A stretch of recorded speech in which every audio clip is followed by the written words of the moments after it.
day, viewers around the world. My name is Godwin Iweajunwa, and you are welcome to News Echoes Global Africa this Wednesday, 31st January 2024. I am here. For now, it's still me, but we just have to go ahead with the news updates. You're welcome, viewers. So we are watching what is going on. Today is our Global Africa. Take note that news happen every minute. Something is happening every hour. So it's in our own interest to just put it together and give you the main issues that affects us also. Joining me from far away Lagos, Nigeria, is our one and only Lady BD Nana. Diva Hello, Massive BD. Mac. You're welcome. Welcome to Good News morning. Echo. Good morning. Welcome. Thank you Can for you hear joining us. me? Loud and clear. Good morning. Yes, I can hear you Good well. morning, viewers. Thanks for having us again today. Let's do it like always. Let's do it like always. We see all the effort you put to be here, even when the electricity is off, the data is not running. We appreciate all that. So joining us also far away, Toronto, Canada, is our brother, the big man, Sir George Chukwu. Good morning, sir. Sir George, can you hear me? Your volume.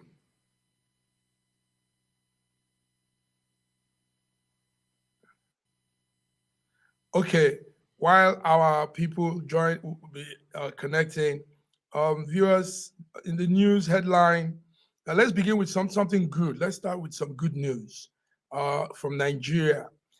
We checked on the corruption index website, transparency.org.ng, and there's a good news somehow. Transparency index says Nigeria has moved up in the corruption index. It's interesting to know that if you go to the website, you see that information there. We moved up 5 places up to the rank of 145 from where we were before. So we are now on the 145 in the corruption index list. That's pretty good for Nigeria. BD, are you okay now? Can you talk? I'm okay. Yes, I can talk now. Nice. Good morning. Okay. Thanks for having me here. Good. George, are you good? Let's see if George is okay too. George, is he okay there? Okay, I think George is still fixing. Yes, Billy, go ahead. I heard what you said. You said is a good news. Yeah. I wonder what is good news in being in the top 145 in corruption. What? So Massive Mag, a very funny person. No. What is good about that? The people that are in number 1 to 10, we were on 180 as at the last time about 2-3 years ago. 180. I want to call your attention to certain things I've discovered. Let's see if George is good. Sorry. George, are you good? Sir George, we are. Can you hear us? Okay, Billy, go ahead. I think George is fixing the. He can hear us too. Yes. Go ahead. So and there's another thing I want you people to have in mind. If some international bodies can be bribed to give some certain awards, to influence on certain things. Do you understand? Considering the kind of government we have now, who can go miles to do things? Because I'm a Nigerian and I'm based in Nigeria. And someone coming to tell us that we used to be in 80, now we're in 45, we moved about 30-something step downwards. With this present condition in Nigeria, I might doubt that person. But who am I? I'm not the record maker, but just my personal opinion. Good. BD, let me say something here to our viewers that are listening. Your views in most times when we come to this board have been proven to be very correct. I can't hear you. Can you hear me now? Massive Mike, I can't hear you. This audio problem today is. I Oh dear. can't. It's okay now. You went off. Your audio went off then, but you're Okay. okay now. You're Oh, I'm better now. sorry. Yeah, it's okay. Viewers, we're sorry for all these hitches. These are some of the things technology does once sometime. BD, I said your views and what you tell us from your research, your investigation in this frame, this network has, through the passage of time, have proven to be correct. Yes, let me say that with all confidence because there were some things you've been saying, and the other members will probably say, "Oh, BD, you have to be very sure." But I found out that they are all looking very correct. One of it is one of the things we will come into later. Not now. We're going to be talking about the Fulani National Movement that says they are threatening jihad across Nigeria if if the federal government fails to release the president of the Mighty Allah. I think that is Bello Bodojo. So you said this last time that this man is, yes, he's with the DSS, but the DSS don't want to. So we'll come to that, BD. Yeah. It's exciting and it's nice to know that the things you say are what it is. That's why I'm bringing. So I will repeat that anyway to our panelists, the other colleagues, and then we can go on. So let's go on with the news. Great man from the UK, London, Femi Oke is joining us. The How you doing? DSG, Better Nigeria. Femi, you're welcome to News Echoes this Wednesday morning. Yeah, I'm glad to be here. I'm just in the middle of moving around, so yeah, you'll excuse me. It's okay. It's okay. You are excused. I mean, we're in a time when technology has made it easy. You can be doing your thing and be putting out your information, putting out your content, and it's all part of it. This is why we're human. Human multitask. Women do all of that. So you're welcome, Femi. There's this small discussion we just started with Nigeria moving up the corruption index, and we're now moved up to the rank of 145 from about 180 countries. We're now number 145. We all know that we were down the ladder before. What do you have to say? I checked this on the corruption index website. 145 for Nigeria out of 180.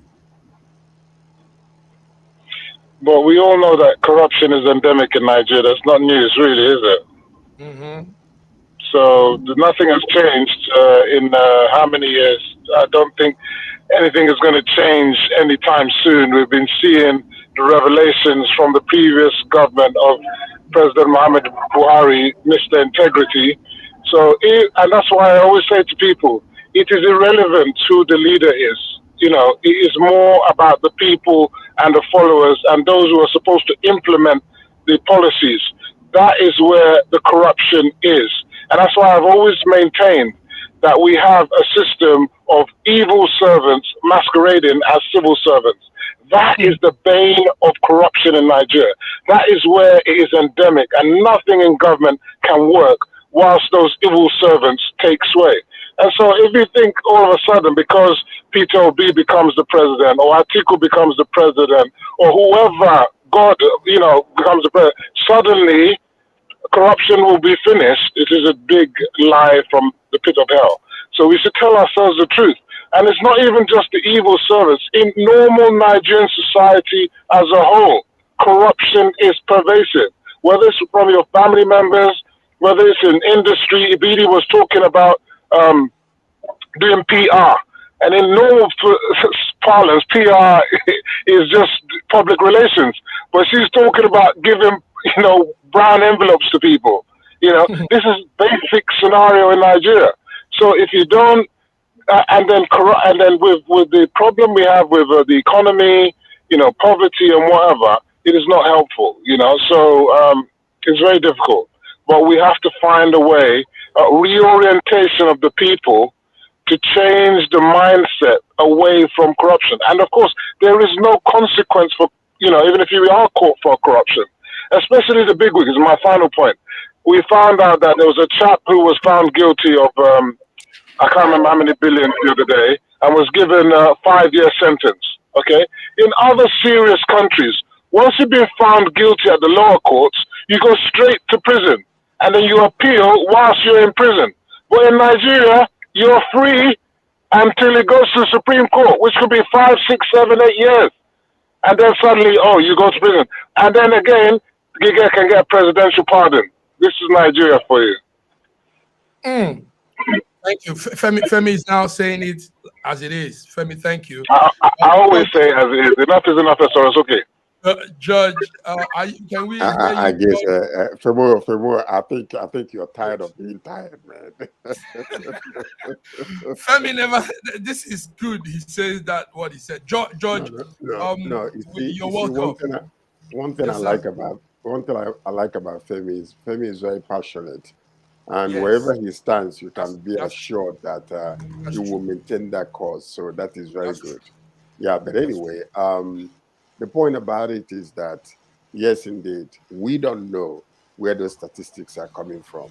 But if it is going to help our international, the way the international people view us favorable in terms of coming to invest in Nigeria, which will increase, our chances of bringing in more companies and, more companies that can actually come and start establishing in Nigeria and helping our younger people, to get jobs, I say kudos to that. So we welcome such news, hopefully, because, actually, if you think about it, most of these other countries, sometimes what you see is not what you get. They pad their whatever statistical data that they put out there in the world. You will not know the real deal, because they don't want to look good outside. They don't want to discourage investors. They don't want to discourage people from doing businesses in their country. So if we are in that particular era also, whereby we can be able to do whatever to look good outside for international business, I welcome it. But at least let it be something that at the end of the day will help, the economy of Nigeria, so people can get jobs, because it's really deplorable in that country right now as we stand. Wonderful, George. Wonderful, everybody. And also, viewers are putting in comments. Gen Wireless Limited says corruption is endemic because the country is not for human beings of Nigeria. It makes no sense to expect people to take care of things that are not theirs. Our people own the land before Nigeria, in quotes, was imported to teach us to degenerate our ancestors. Okay, well, this is Gen Wireless view, and yes, everybody has how we see it. Gentlemen, today I want us to look more into a serious thing. Because like Femi, like George observed, Femi is passionate about Nigeria. And what I observe is all of you here, and even the guys that are not here, are all passionate about a better Nigeria. So we all fall into Femi's company, Femi's brand, Better Nigeria. Now, the thing is, will there be better Nigeria? As at this morning, the Senate has summoned service chiefs over rising killings, kidnapping. It has increased in this past month. We see what is going on. BD, I think you will give us more on that. Sad news going on. Now, my take is this, before I open up to you guys. My take is it's a shame that we allow this group of people to ruin our country. Miscreants, less intelligent people with less ammunitions, and they get away with all these killings, kidnapping. When the Nigerian government has what it takes to really control all of these rowdy situation. Now, I checked on the Nigerian Air Force, and I saw that we have all the fighter planes. I mean, some of these fighter planes, Nigeria Air Force has. Many countries don't have them, but we specially order for them. They take their time to build these things for us. The M35 46 jet, the Leonardo AW100 Tracker jet. I mean, the names are all on and on. You have many of these jet fighters in our custody, in our Air Force armory, and still we have this problem of killing. Let me start with BD. BD, how do you see this? The chiefs are being summoned on this, and they need to tell us why they can't fight this thing. Why? Why are we caught up in this? I like that question. Why can't they fight this killing, this kidnapping? Now, early this year, there was alarm that the kidnapping and killing in Abuja was overwhelming, and it's really true.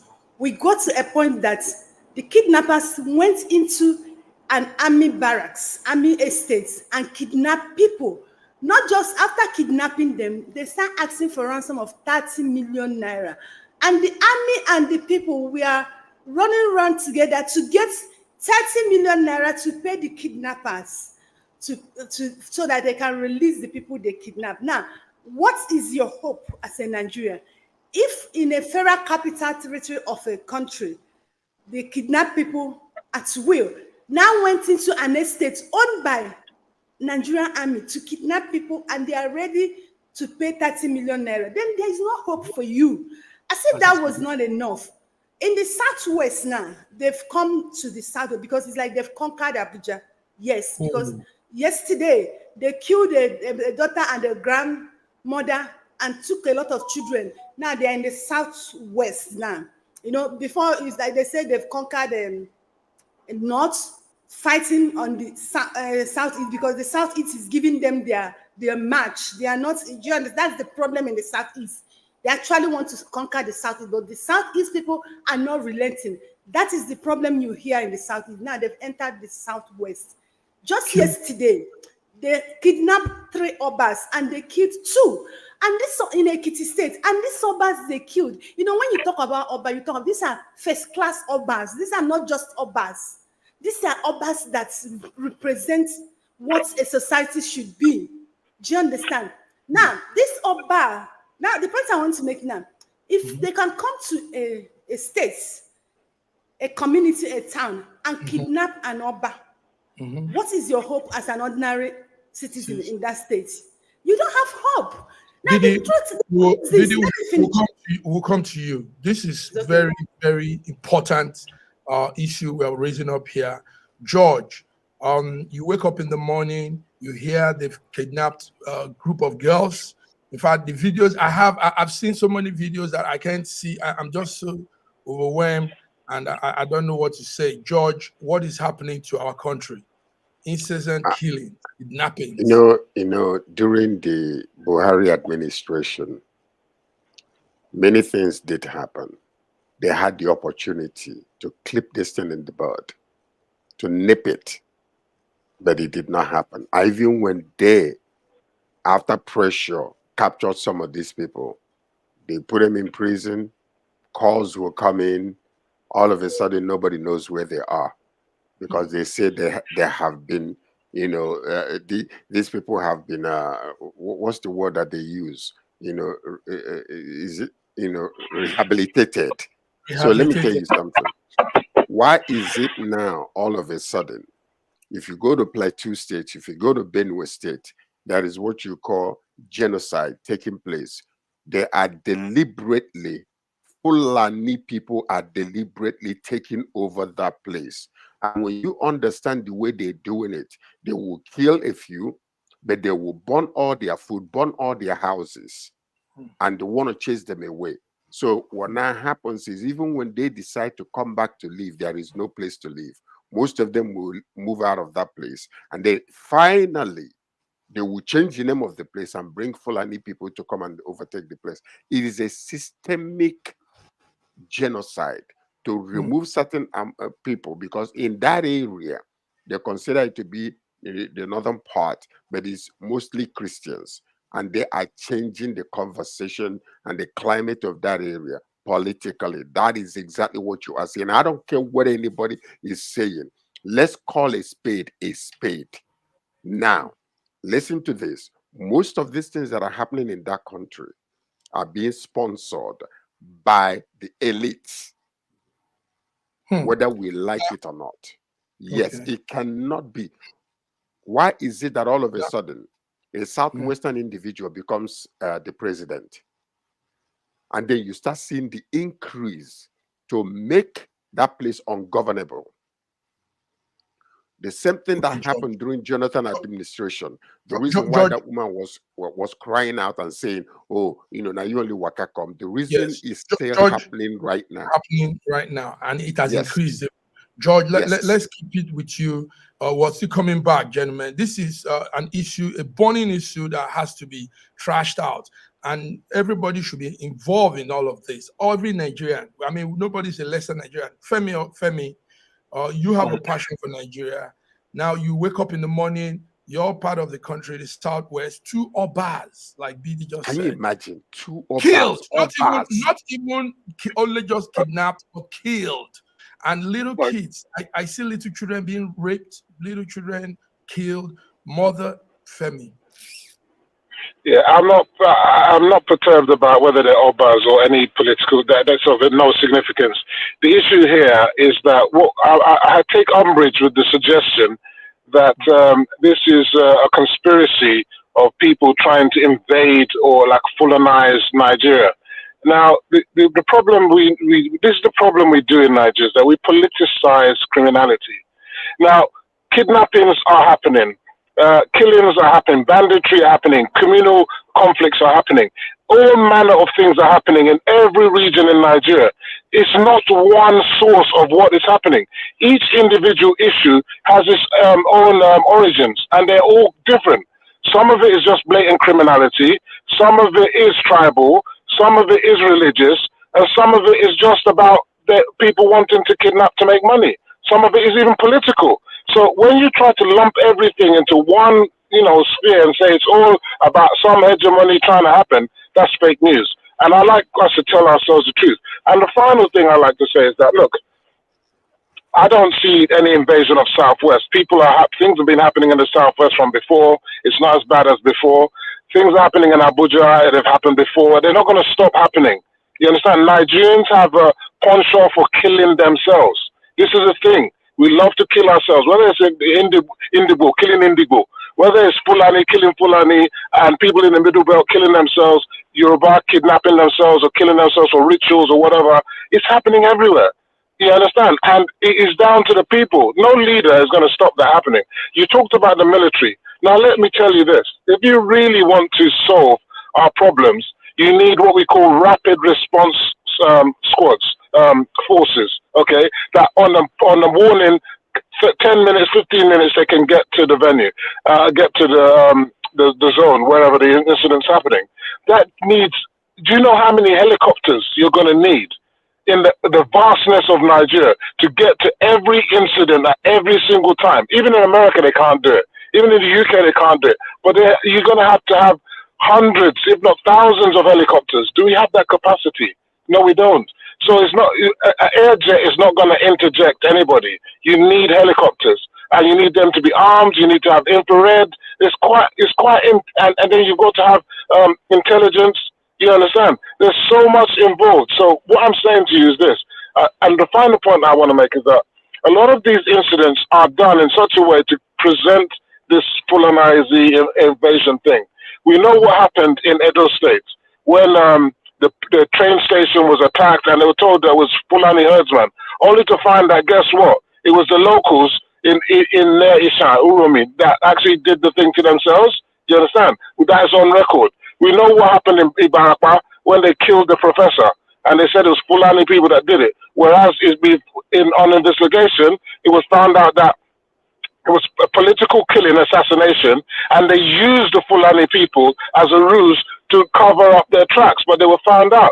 So we mustn't look at things on the surface and paint everything with one brush. Even in the Middle Belt, there's a fight for resources, mineral resources, and so on and so forth. They've been killing themselves in the plateau since forever. It's not new. They've been killing. Can I say something? Yes, I quite agree with you, Shegu. Femi, they've been killing themselves. Who is Shegu? Femi, I quite agree with you. They've been killing themselves. But from day one, what was the motive of that killing? There was a motive of that killing. Now, let me tell you, the Middle Belt you talked about, there's something you say Nigerians like killing themselves. I totally disagree with that. I know we have some bad eggs among us. But Nigerians don't like killing themselves. The figures say otherwise. No, the figures say otherwise. I Gentlemen, disagree to that. you know how we put it is this. Listen to this. But I like the way Femi put it together. Femi, that was very apt of you. But this is how it happens in most cases. When there's a crack on the wall, something just breaks the wall, then other factors begin to expand on the crack on the wall. Do you get that? So Femi is right. Something will happen. Massive Mike, I disagree to you. No. I disagree to you. I said that right. Let me tell you something. George and BD's got Let me tell you something. It is time for us to stop being politically correct when it comes to things that are happening in our country, because there are origins and there are sources. Now, a lot of times we want to get away from pointing fingers and stuff like that. But if we really want to be truthful to ourselves, yes, indeed. Partially, I agree with Femi that there are so many things are happening. There are people that are duplicating certain things and trying to make it look like it is not. But the point about it is this: if we are truthful to ourselves and really investigate some of these things, I am telling you, it's not starting from the bottom. It is starting from the top, like it or not. Now, I was in politics for 2 years in Nigeria, and what I saw and what I heard and some of the things that I experienced in that place, it was beyond comprehension, and you will never, ever see it on the news channel, on the newspapers. But these are intelligence that are so festered among the politicians, but nobody will be, everybody will be afraid to come and say it openly. So there are some things that are happening. Like, for instance, when you go to some of these areas where the Boko Haram is happening, flights, private jets are coming in and going out. What is going on? We know these things. All your bunkering in River State has been happening for many, many years. Ships are coming in and going out until recently that it was exposed. They knew about it, but nobody would say money is going into private pockets. And a lot of people on top know about it. It is not common men that are doing these things. It is men that know what they are doing, and they are, systematically just doing it and getting away with it. So the point is this. It's time to call a spade, and let's face facts, because until we do so, it will continue to, fester like it is right now. George came tough this time. BD, no, it's true. We're going to break because I also want to help Femi understand that the Fulani National Movement have threatened Nigeria and says we're going on jihad. So that counters some of what Femi said. But BD, let me hear you. Now, I want to tell Femi something based on the middle bet he brought up. See, I've lived in Jos. Do you understand? I stopped visiting Jos like 7-8 years ago because of what I saw with my eyes. My family still lives there. Now, you see, in that plateau, that middle bet you talked about, there has been fight of supremacy. Who owns this land? Who don't own it for years? Now, presently, what is happening in there is that they will go into those villages. They will kill these people. They will burn their houses. They will run away. Now, when they attack a village and people run away, you expect that when you go to that place, that weed and grasses would have overgrown those places. But it's different in the plateau, the one I know, the one I've seen, I've gone to. I'm not talking about any part. But when you go to those villages, you see Fulanis have taken over those villages. They did not just take over those villages. You see that activities are going on in those villages. Mining, farming, normal life. And then another surprising thing you see in those places, they have security. That's the one I'm wondering. They have security guiding them. Now we have a government who said they don't know about this, who said they are handicapped. When these people ran away from their villages, what did you do? Let's assume you didn't do anything. Now you know that other people have taken over that place. You kept quiet. What do we call that? So it's nobody, I understand your point, but nobody is calling Fulanis on what they did not do. They must have started something before they will be fingered. Okay, wonderful. BD, this is why we need you on the frame at all points, because you're on ground. You just said you visited Jos, so you saw situation in real time. 7 years ago. 7 years ago. You know, but Femi said 7 years ago. Anyway, we're coming back, Femi. I said 7 years ago, I stopped visiting because I'm afraid of war. I'm afraid of war. That's why I stopped going. All right, gentlemen, good discussion. Everybody's putting it out well. Like we said, George observed, you guys are all passionate about your country. That's why you say what you say. Viewers, we have quite some number of viewers here, gentlemen. We are on to SSM News Echoes Wednesday morning, Global Africa, and we'll be right back. Thank you.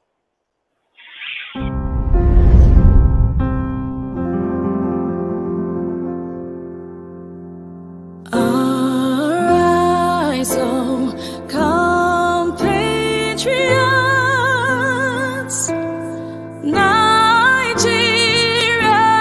call, obey to serve our fatherland with love and strength and faith.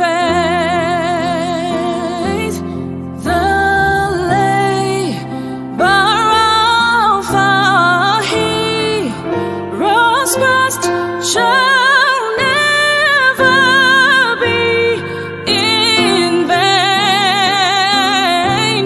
To serve with heart and might, one nation bound in freedom, peace and unity. This country has some of the most extraordinary culinary diversity in the world. I'm talking about Nigeria. This first dish is amala abula, made popular by the Yoruba people in southwest Nigeria. It starts with amala made from dried yam and then is covered in a variety of soups. Next we have ofe and sala, a white soup that is synonymous with the Igbo people of southeastern Nigeria. It goes best with fufu, or akbo as the Igbos call it. Next we have suya, the most well-known food of the Hausa and Fulani people of northern Nigeria. Meat is covered in a peanut-based powder called yaji and cooked over an open fire. This is banga and starch, a classic of the Urhobo people of Delta State. Lastly, we have onunu, a plantain-based swallow of the Izon people in south-south Nigeria. We are eating it with fisherman soup, popular throughout this whole region. And of course, we don't forget the jollof rice. This is popular everywhere in Nigeria. I think what makes Nigeria so great is the diversity of all the different people coming together. These beautiful ethnic groups living side by side, sharing culture and cuisine is what makes Nigeria such an amazing country to visit. Nigerians should be so proud of that cultural heritage, as there is so much more that unites than divides them.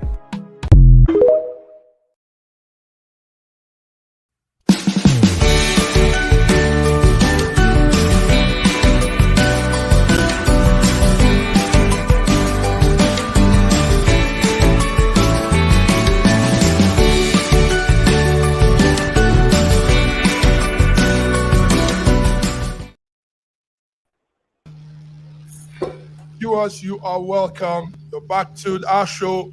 We do every Wednesday morning. Global Africa, SSM News Echo, Global Africa. Man, thank you. You guys are still in the frame. Yesterday, Femi, maybe you've not had this. The Fulani Nationalist Movement, FUNAM, it's abbreviated, issued a statement saying they are threatening jihad across Nigeria if security agencies fail to release their president, the president of the Miati Allah group, that's Bello Bodejo. It brings us to that talk of BD and some of the intelligent analysis she gives. BD told us that last time that yes, the man is being held by DSS, but DSS came and made a refutal announcement to say they don't have him, So, but the truth is, he's being held by DSS because his group has come to say they must release him. So, and this has also is bringing up other groups, other indigenous groups in Nigeria. The IPOB people yesterday also said it's time to defend themselves against jihadists. The Yoruba nation said they would not take anybody coming to attack them in their father's land. Femi, let me start with you. When you hear this, I don't know, are you following the news? It's all over the news. I hear these things. It doesn't, as I said to you all before, that Nigerians like killing themselves. BD says no. just watch this space. It's nothing new. We've had IPOB say their own. We've had men do their own. We have Boko Haram doing their own. Oduduwa Nation want to try and do something. This is not news. This is normal scenario in Nigeria.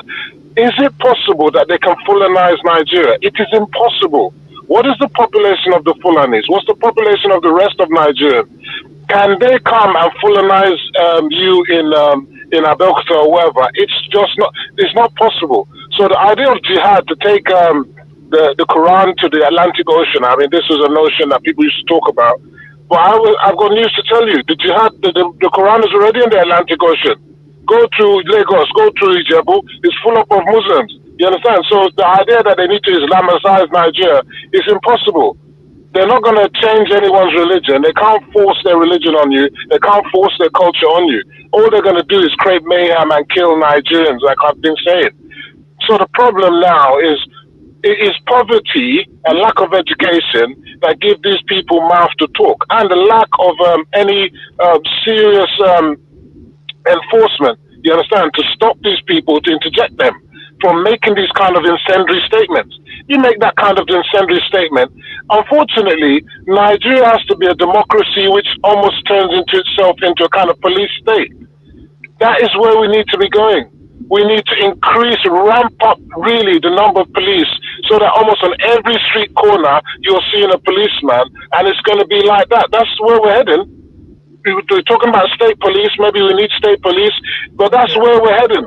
That's the only way we're going to curtail the kind of craziness that's happening in Nigeria, because any two-bit fool can come today, you know what, I'm agitating.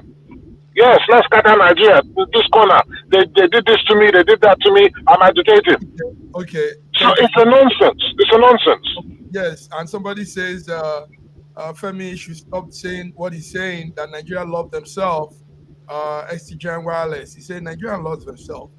Femi, so remove that notion that we love to kill ourselves. It's not true. Let me qualify that. Let me just qualify that. It's not every Nigerian that wants to kill each other, but there's a significant minority that are killing each other, and that significant minority are in the millions. It's not a small number. The significant minority does not rise up on their own. They never rise up on their own. There are forces behind most of them. What I'm talking about is some elements that are doing this thing for money, for their own personal, situation, or because they want money or want to do this or that. It's a small number. Let me tell you, these things are systematically being done. Most of them are sponsored from above. You will never discover that. And that's the reason why certain people can say some things they will say, and nothing will ever happen to them, and nobody will go after them. Why is that?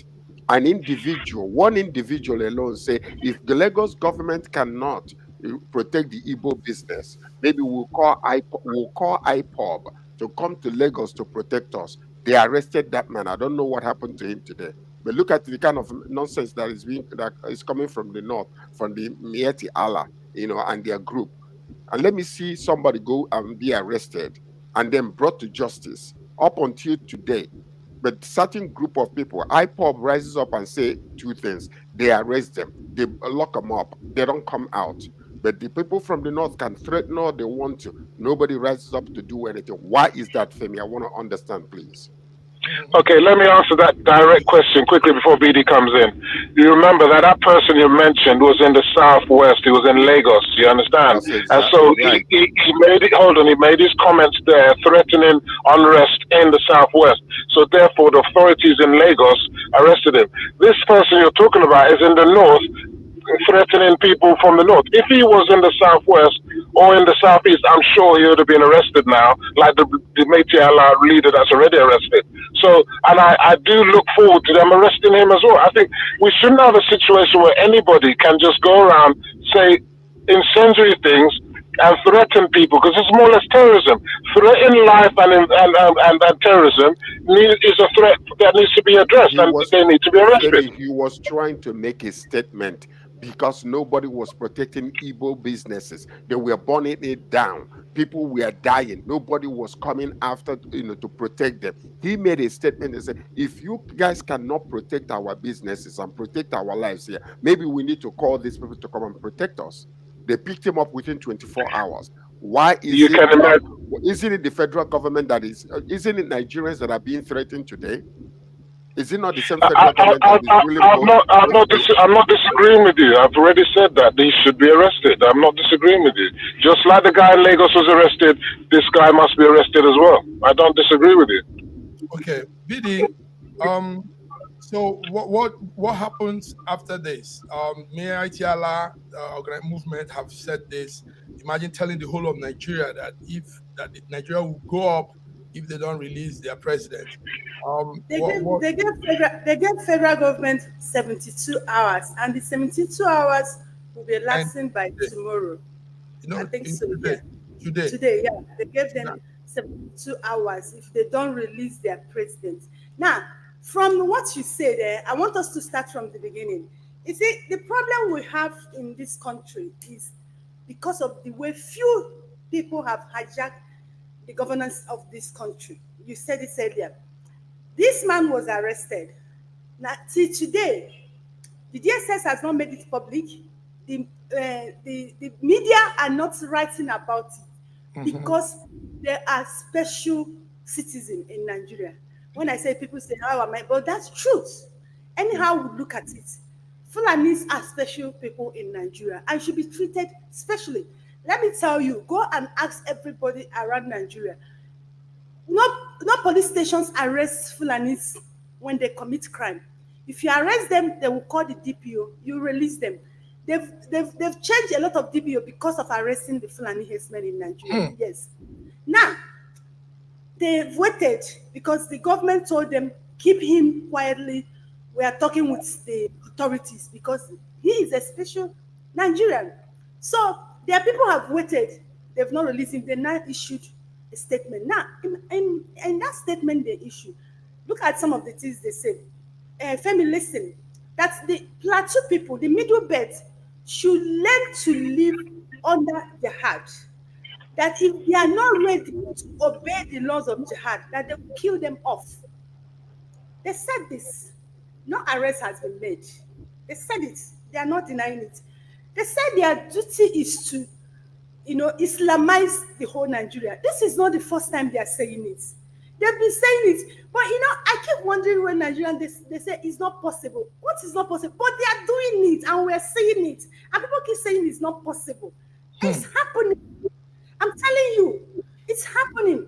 So now, the Nigerian government have not responded to them, but they've received their letter. They wrote to them and they wrote to the plateau people.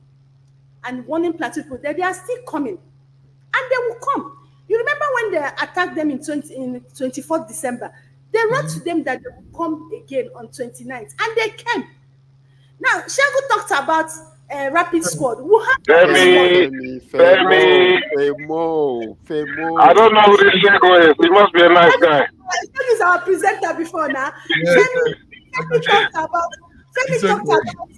about special squad. We have them. Okay. Listen. But did they respond? They don't respond. They're not enough. Maybe Femi needs to go to the north a little and see some of these things. I've been to the north. I've been to Bauchi. I've been to Jos. I've been to Kaduna. I've been to quite a few places. So I know about the north. For 1 month or 2 months. Go and live there for years. I'm going to live like BD live. Okay, Thank you, gentlemen. It's serious. 72 hours will expire tonight, BD. And we're waiting to see government reaction to that.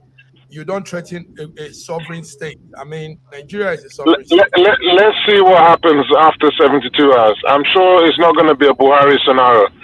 Baba go slow is not going to happen. I'm sure the government will respond. Exactly. Okay, because the Nigerians are not. Before we go into other discussion, let's also look at this. Former Anambra State governor and one-time presidential candidate of Labour Party, Peter Obi, did something on Twitter yesterday. He reacted to the state of what we've been saying here, state of the nation, and more importantly, the currency that has fallen. Gentlemen, our money is like tissue paper now. I mean, you all know what's happening. You all know. I don't need to say it. So, but anyway, Peter B reacted, and he said something very funny too. He said, Tinubu, the president government should get a Guinness World Record for putting Nigeria into more hardship. George, let me start with you. First of all, the currency has become not like nothing. To the man's comment that he should get an award, a Guinness record for a hardship country. What do you say, George? Let me tell you something. Prior to the exit of Buhari, there were things that I was warning on this platform about the possibility of mortgaging Nigeria. There were things that were being padded during Buhari administration. And I can guarantee you, part of this situation that took place then was actually, they took place to make Buhari's government very difficult. Buhari, Asiwaju will not say it because Asiwaju is a politician. Asiwaju also is an APC member. But I saw and I heard through intelligence some of the things that were taking place in that era, where many things, money was being moved and things were happening, were padded. Everybody was afraid to talk about it. Let me tell you something. This man, our current president, inherited an impossibility that we're still standing today is only by God's grace. I am telling you, I'm not giving excuses for Asiwaju, but I know that his heart is in the right place. He wants things to change. But I can tell you today that this is as a result of what you call inept government, kakistocracy that took place for 8 years in Nigeria. I know it's coming, but it's going to change. George, the man said it's his turn. So when you think somebody, I mean, if somebody says it's his turn, you should be prepared to do that. That means he's been planning it all along. So why will he come and say? Let me tell you. No. One thing is this: the way you enter into a government is one thing, but another thing is the realities on ground when you get in. Okay. The realities that are on ground when you get in. Everything you are seeing today is as a result of 8 years. I am telling you, Nigeria, under our past president, Nigeria experienced the worst corruption ever because that man did not know his left from his right. Oh, he was sick most of the time. He didn't know George. what to do. Thank you, George. That's my own, yes. On point. BD, this is it. You are there in Nigeria.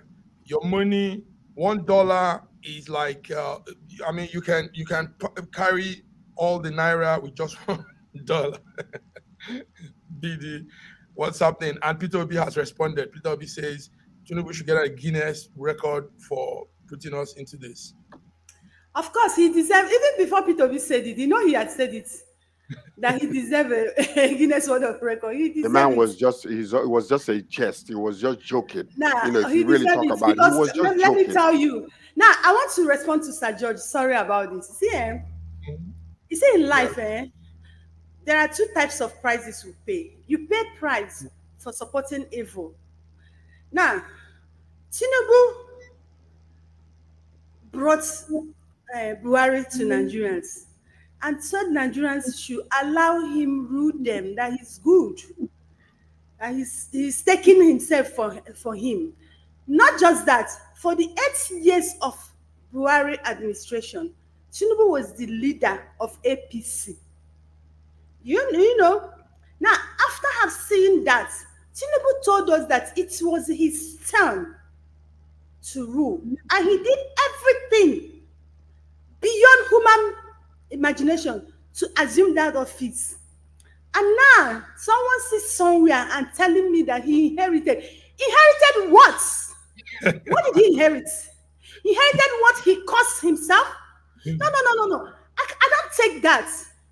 See, if Tinubu had started earlier to say, oh, what you're doing this is that, what you're doing this in. But they were patching things. They patched things just to make sure that can I APC interject for were a minute? in power. Can I interject? Understand? Can And now I you're telling interject? me, Can I and he said, interject? he gave us, sorry, please, he gave us his words. He said, if he doesn't perform, we should hold him. Did you know he said, made those comments? We should hold him. Can I come in for a minute? Can I come in for a minute? Okay, George. Buhari was not put in there by Tinubu. Listen, pay attention. It's a rotational presidency. When our past two president, what's his name, died after 2 years, Fulani people said, no, we need another Fulani person in that place. It took a long time before Jonathan became the president. Why was it? Negotiation was going on. They wanted their own turn. Obasanjo negotiated with them and said, listen, give the South 6 years, take back 8 years, plus 2 years of, what's his name again? That would be 10 years. The South is still, the South is still deficiting 4 years. You people are ahead. That is the only reason why it happened. Let me tell you, the Fulani people, they contacted the Prime Minister of England and also Obama. Obama sent John Kerry they sent people to negotiate. When it was agreed, they sent John Kerry to talk to Tinubu and talk to Buhari that Jonathan had agreed to concede the election. This is exactly what happened. Tinubu did not put him there. And it was an agreement between Tinubu and Buhari. After you go, it is my turn. So the man was fighting for his right. That is exactly what happens in the bedroom that you don't hear about. I know what happened in the bedroom because I was there. Sir George, see. Let's have a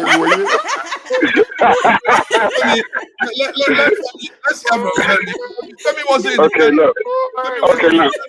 Okay, let me get back to the real issue, and then I'll talk about the bedroom or no bedroom. The issue is the Naira. Okay, for those who are lamenting the fall in the Naira, they should understand that the CBN just revealed that in 7 months they spent 11 point something billion defending the Naira. Okay? That is money wasted as far as I'm concerned that could have been used to build roads, schools, hospitals, and whatever, security.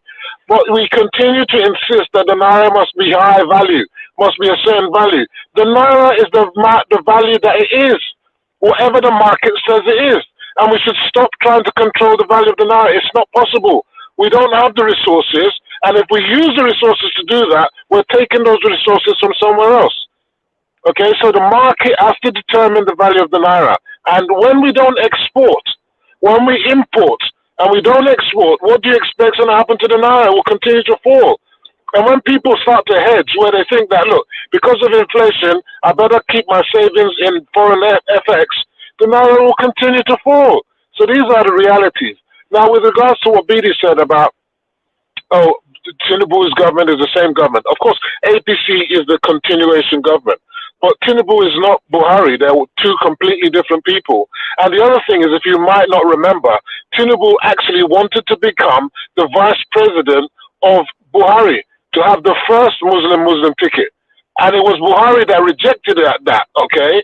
And in fact, Tinubu must be thankful that he rejected that. Because guess what? I don't think he'll be the president now if he was the vice president to Buhari. You understand? So at the end of the day now, we've got to clean up the mess. You understand? It's going to be hard. It's not going to be easy. Anyone who told you it's going to be easy is lying to themselves. Where the government has been borrowing and borrowing and borrowing. Where is it going to get more borrowing? Should it continue to borrow to defend the Naira? This is senseless. So people who are condemning government, they're not being real to themselves. They should tell themselves the truth. We don't have the money, so we should prioritize what we spend our money on. We should reduce corruption, I agree, but we shouldn't waste money defending the Naira. Thank you very much. Yesterday, gentlemen, CBN had to also inject another 500 million into the FX to do what we call backlogging in Naira come up again. And like Femi just said, really, I don't know. I don't even know why Nigerians are so bothered about having the Naira equivalent to dollar. I mean, we're using Naira in Nigeria. Dollar is for the Americans. Europeans don't have time looking at how their money is to dollar or to naira or anything. They are bothered about the value of their money inside their country. So I don't know this mentality we have. Femi is just putting it out very well. And yesterday I was thinking about this too. I mean, last time it was about massive mark. 1.1 billion, and now it's $500 million. They've ejected again. Massive mark. When it comes to international monetary system, when it comes to international money system, no, listen to this. Wait, go ahead. I have answer for that. Go ahead. Okay, now, what they're trying to do is to basically kind of stabilize, stop the rapid, mountain rock falling type of value of Naira. It is, other countries do it. They do it. No, listen, no. US does it sometimes. No, we are doing it above our range. We should be focused on some other things. I mean, now above your range. Yes. Yes. So the money is not there. The money isn't there, Gordon. I'll break it down for you. George, it's good too. All right, gentlemen. Time is running fast. We can't go out without talking about football. Tomorrow, Friday, we're playing Angola. Gentlemen, you need to be following football. Kudos, man. You got me into this, man. I was yelling. I lost my voice the other day. I lost my voice. Yes, nice. Yes. Okay. We're playing Angola, guys. What do we say predict, or what's your take? What's your views on that? We're coming on. I'm afraid, though. I'm afraid. I don't know. Listen, I'm not afraid. Viewers are raising their thumb. We immediately talk about Paul. Can I say something? 11 people raising their thumbs. Go ahead. Can I say something? You see, we defeated the lion. And David said, the way that I defeated this lion and the bear, I would defeat you, Goliath. Angola, get ready. Nigeria is coming after you. Nigeria is coming after you. Femo, I know you're look, so for me, I think this AFCON has been the best AFCON ever. I don't care what anybody says. Senegal, the so-called reigning champions are out. Morocco, the number one best that they thought was going to win, out. You understand? Ivory Coast just managed to scrape through by the neck of their tails. So Nigeria, I think, against Angola is going to be a very tough match. There's no easy match. No easy match there. None is easy. And they want to be competing with Nigeria because they're the powerhouse in Southern Africa with South Africa. So they want to compete. Remember, this is a West Africa against South Africa, Southern Africa competition now. Because the North Africans, they know they're there. They don't go. So we have to represent as West Africans so that the final should be a West African affair. So I think it's going to be a tough match. I don't want to call it, but I think Nigeria will win. Amen. You all know what happened after the Cameroon match. They had to take some of our players in for testing to test dope, drug, and all that. And the good news is they all came out negative. And jealousy, they do that. Don't mind them, Jerry. Jealousy. Have you seen any winner that is giving excuses? Our losers that are giving excuses now. Okay, gentlemen, this year, September 21st and then November 16th, some elections will be running in our country, Edo State and Ondo State. SSM News Echoes will be proving all the updates. So I want you guys to also stay alert, follow the campaign trail. Edo is September 21st. And Ondo is November 16th. So, I think, and I want you guys. I think you should do a show with Olumide, the guy for LP, Labour Party candidate. Labour Party. Olumide, we'll see if we get him on and some other guys. I want to get him on my show as well. Okay, George has some contacts too with some of them. So let's be on. And if you can get Shaibu as well, Shaibu would be a good one. Okay, Shaibu as well. All right, gentlemen. Also, Friday, come in and let's talk some other serious things too. A lot of big things are happening. I wish you could have read some of the comments on the... Yes, lots of comments, lots of it. George, do you want to read them? Or let's do like a 2 minutes to go through them. Are you there? Just quickly, I'm going to be one-on-one with one of the candidates in Edo State tomorrow, so that's going to be interesting. Okay. Mr. Agbomere. So he's already bought his nomination form for APC. We shall see what's going to happen. So you can bring him on board too. Let's have him here if he wants to. George, Yeah. can you read that? Can you see what's Well, coming? When you finish, you drop me to read. Okay. George, okay, let me says, just read this one. Right where economy and Naira are consigned. However, you should stop thinking that Nigerians do not exist until the British came. You should re-examine his belief that Nigerian government owns Nigeria. Femi, some people are throwing jobs at you. Reorientate your brain. I'm happy to accept that. I love it. I love it when they jab me. I love it. I love it. Making impact. Listen, on Friday, there's something big we're discussing. You guys need to be here. Elon Musk they've succeeded to do something that is unbelievable. Mankind has been able to produce a machine that will make human beings that have brain drain, human beings that have mental problem to still function, still do like human beings. Let's come talk about that. That's Elon Musk for you. Friday, viewers, join us. News Echoes Friday will be there. But we've done it well, so nice today. Femi from UK, London. Femi, thank you. We appreciate you. Thank you, guys. The DG Better Nigeria is actually passionate for a good Nigeria. Follow him, guys. Follow him. And we have our BD. BD is on point, on ground to give us what's happening in Nigeria. And the strong man that wakes up 3 o'clock early morning. Who could do that? Wakes up early morning, the freezing cold, to be with us, George Chukwu from Toronto, Canada. I say, hasta la vista to all of you. Have a great weekend. Thank you, George. Okay, thank you, bro. Thank you. All right. Thank you. Bye. All right. Bye-bye.